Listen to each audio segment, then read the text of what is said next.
এক বাটি আতক চাল দিয়ে নরম তুলতুলে জালিদার ফুলকো ফুলকো চিতই পিঠা গ্যাসের চুলায় বানিয়েছি। 100% গ্যারান্টি। যারা প্রথমবার পিঠা তৈরি করবেন তারাও কিন্তু বানিয়ে নিতে পারবেন।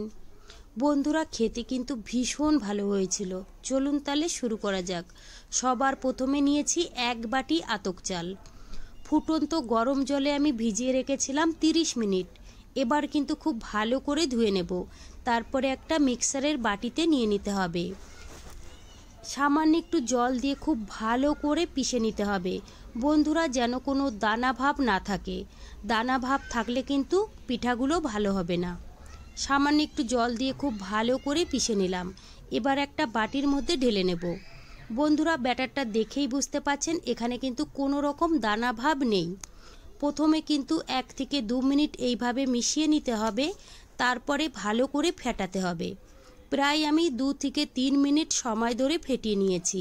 তোমরা চাইলে হাত দিয়েও কিন্তু ফেটিয়ে নিতে পারো। এবার দিয়ে দেবো এখানে আমি জল।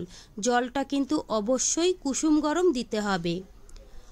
অল্প অল্প জল দিয়ে খুব ভালো করে মেশাতে হবে। বন্ধুরা, চিতই পিঠার ব্যাটারটা কিন্তু পাতলা করেই তৈরি করতে হবে। ঘন ব্যাটার হলে কিন্তু পিঠাগুলো শক্ত হয়ে যাবে, খেতে কিন্তু ভালো লাগবে না। আমার এখানে কিন্তু 1 গ্লাস মতো জল লেগেছে। এবার দিয়ে দেবো এখানে সামান্য একটু লবণ, আর দিয়েছি 1 চামচ নারকেল কোরানো। বন্ধুরা, এই নারকেল কোরানোটা অবশ্যই দেবে, এতে করে কিন্তু পিঠাগুলো খেতে অনেক বেশি ভালো লাগবে। এবার দিয়ে দিলাম আমি 1/2 চামচ বেকিং পাউডার। বেকিং পাউডারটা দিয়ে খুব ভালো করে মিশিয়ে নিয়েছি। এখানে একটা আপ্পা মেকার বসিয়ে দিয়েছি। প্রথমে কিন্তু খুব ভালো করে গরম করে নিয়েছি। তারপরে কিন্তু তেল আর জল খুব ভালো করে লাগিয়ে দিলাম। এবার কিন্তু 1 চামচ করে ব্যাটার দিয়ে দেব। সবগুলো বাটির মধ্যে আমি দিয়ে দিয়েছি। এবার আমি মিডিয়াম গ্যাসে ঢেকে রাখবো 1 থেকে 1.5 মিনিট। 1 থেকে 1.5 মিনিটেই কিন্তু পিঠাগুলো খুব সুন্দরভাবে তৈরি হয়ে যাবে।